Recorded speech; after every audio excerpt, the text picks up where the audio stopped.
qu'il sait prendre en image admirablement les mains, mais s'il sait prendre admirablement les mains en image, c'est parce qu'il a besoin des mains. Un créateur, c'est pas un être qui travaille pour le plaisir. Un créateur ne fait que ce dont il a absolument besoin.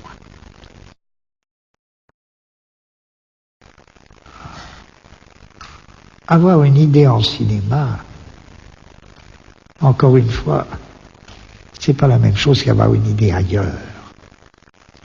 Et pourtant, il y a des idées en cinéma qui pourraient valoir aussi dans d'autres disciplines. Il y a des idées en cinéma qui pourraient être d'excellentes idées en roman, mais elles n'auraient pas la même allure du tout. Et puis il y a des idées en cinéma qui ne peuvent être que cinématographiques. Ça n'empêche pas, même quand il s'agit d'idées en cinéma, qui pourraient avoir une valeur en roman, elles sont déjà engagées dans un processus cinématographique qui fait qu'elles sont vouées d'avance. Et ce que je dis compte beaucoup parce que c'est une manière de poser une question qui m'intéresse. Qu'est-ce qui fait qu'un cinéaste a vraiment envie d'adapter, par exemple, un roman? S'il a envie d'adapter un roman, il me semble évident que c'est parce que il a des idées en cinéma qui résonnent avec ce que le roman présente comme des idées en roman. Et que là, se font souvent de très grandes rencontres. C'est très différent, je ne pose pas le problème du cinéaste qui adapte un roman notoirement médiocre. Il peut avoir besoin du roman médiocre. Il en a besoin, ça n'exclut pas que le film soit génial. Je pose donc une question un peu différente, ce serait une question intéressante de traiter cela, mais moi je pose une question un peu différente, c'est lorsque le roman est un grand roman, et que se révèle cette espèce d'affinité, où quelqu'un a en cinéma une idée qui correspond à ce qui était l'idée en roman. Un des plus beaux cas, c'est le cas de Kurosawa. Pourquoi est-ce que Kurosawa se trouve dans une espèce de familiarité avec Shakespeare et avec Dostoïevski? Pourquoi faut-il un Japonais pour être aussi en familiarité avec Shakespeare et Dostoïevski? Je vais vous dire, parce que il me semble, c'est une réponse parmi mille autres possibles, et elle touche aussi un peu la philosophie, je crois. Chez les personnages de Dostoïevski, ça peut être un petit détail. Dans les personnages de Dostoïevski, il se passe une chose assez curieuse, très souvent. Généralement, ils sont très agités. Un personnage s'en va, descend dans la rue, tout ça, comme ça, et dit une telle, la femme que j'aime, Tania m'appelle au secours, j'y vais, je cours.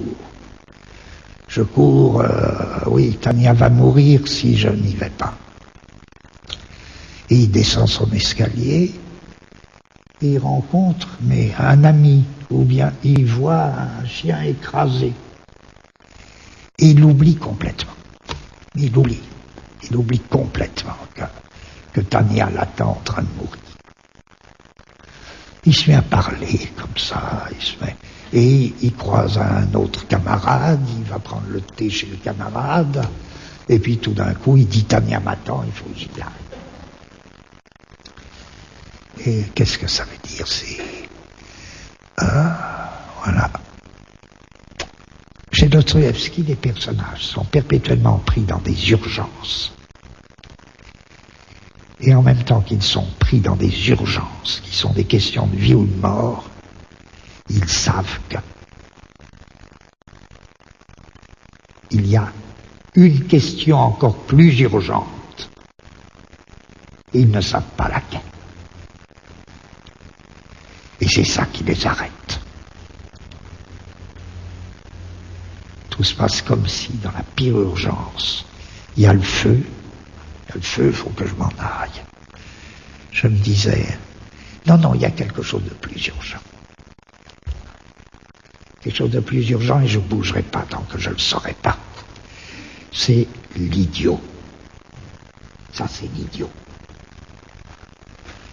C'est la formule de l'idiot. Ah, mais vous savez, non.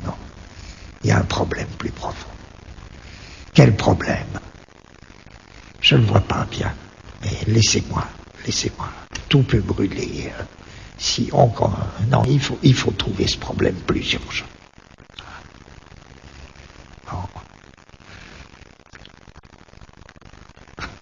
C'est pas Dostoïevski que Kurosawa l'apprend. Tous les personnages de Kurosawa sont comme ça. Je dirais, voilà une belle rencontre. Si Kurosawa peut adapter Dostoïevski, c'est au moins parce qu'il peut dire j'ai une affaire commune avec lui. J'ai un problème commun. Ce problème-là.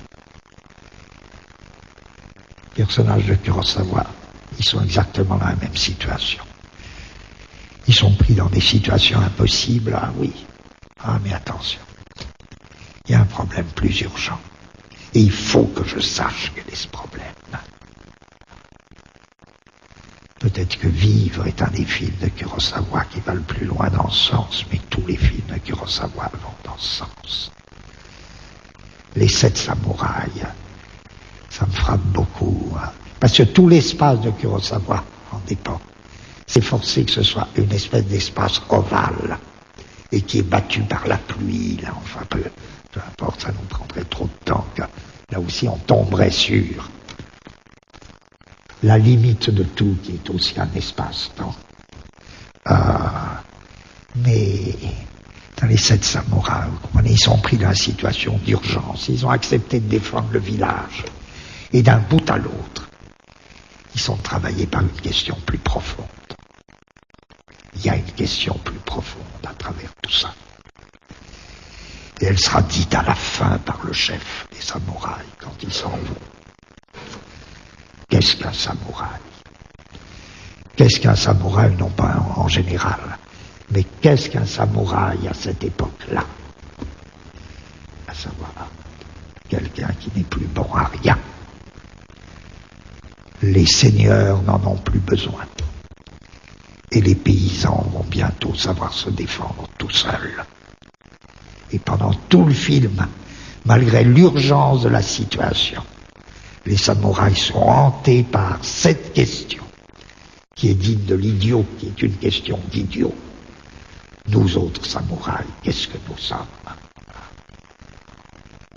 Voilà.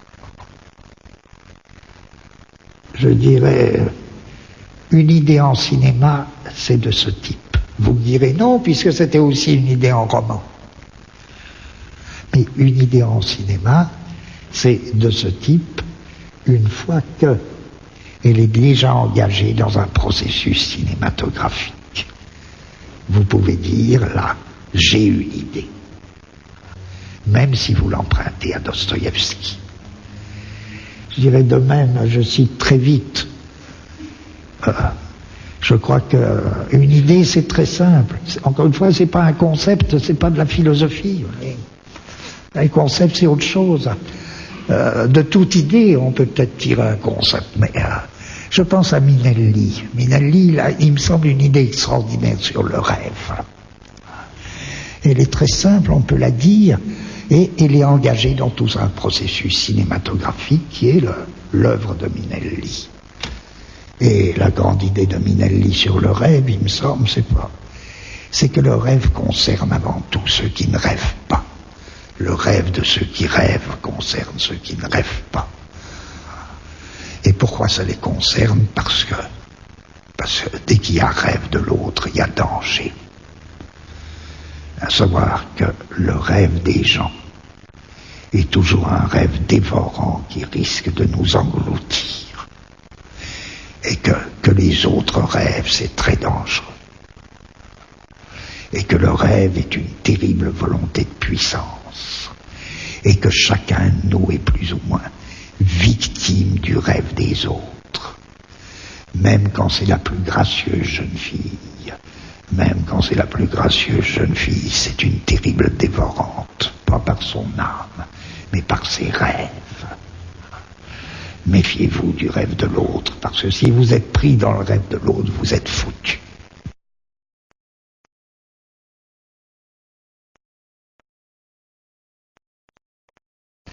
Ou bien je parlerai autre exemple, d'idée proprement cinématographique, de la fameuse dissociation, voire parler, dans un cinéma relativement récent. Que ce soit, alors là aussi je prends les cas les plus connus, que ce soit Cyberberg, que ce soit les Straub, que ce soit Marguerite Duras. Qu'est-ce qu'il y a de commun? Et en quoi c'est proprement cinématographique? Ça, c'est une idée cinématographique. Faire une disjonction du visuel et du sonore. Pourquoi ça ne peut pas se faire au théâtre? Pourquoi? Ça peut se faire. Ce sera de l'appli. Alors là, si ça se fait au théâtre, sauf exception, à moins que le théâtre trouve des moyens de le faire, on pourra dire que le théâtre là applique du cinéma.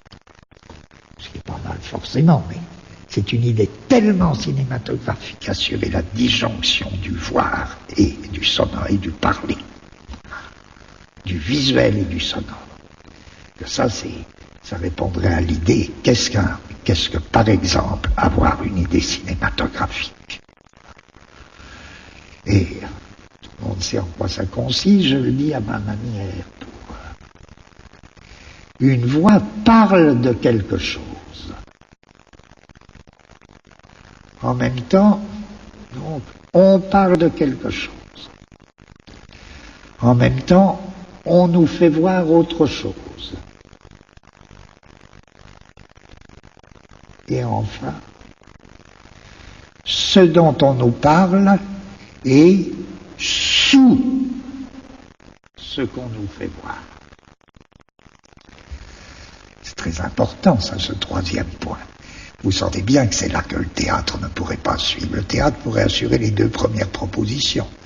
On nous parle de quelque chose et on nous fait voir autre chose. Mais que ce dont on nous parle en même temps se mette sous ce qu'on nous fait voir, et c'est nécessaire, sinon les deux premières opérations, elles n'auraient aucun sens. Elles n'auraient guère d'intérêt. Si vous préférez, on peut dire, alors en termes plus...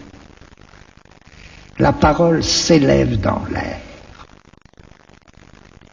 La parole s'élève dans l'air en même temps que la terre qu'on voit, elle, s'enfonce de plus en plus.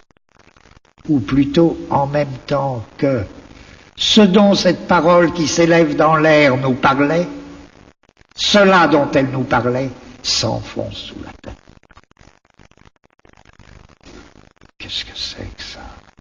S'il n'y a que le cinéma qui puisse faire ça, et je ne dis pas qu'il doit le faire, hein, qu'il l'ait fait, mettons, 2 ou 3 fois.